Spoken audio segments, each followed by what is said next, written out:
গাড়িতে তেল শেষ, কয়েদিদের দিয়েই ধাক্কার পর ভাইরাল বিহার পুলিশ।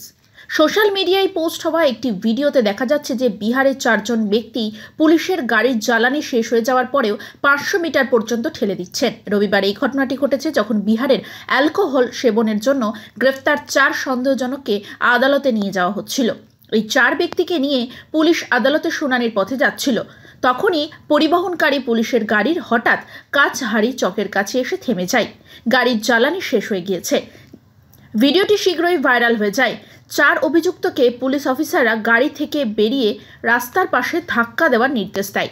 এই ঘটনাটি ক্যাপচার করা একটি ভিডিওতে দেখা যাচ্ছে যে পুরুষেরা একটি দড়ি দিয়ে বেঁধে ভারী যানবাহনটি সরানোর জন্য নিজেদের চেষ্টা করছে, যেটিকে তারা 500 মিটারেরও বেশি ধাক্কা দিয়েছে বলে জানা গিয়েছে। ক্লিপটি সোশ্যাল মিডিয়া প্ল্যাটফর্ম জুড়ে দ্রুত ছড়িয়ে পড়েছে। সাধারণের কাছ থেকে প্রতিক্রিয়ার মিশ্রণ তৈরি হয়েছে।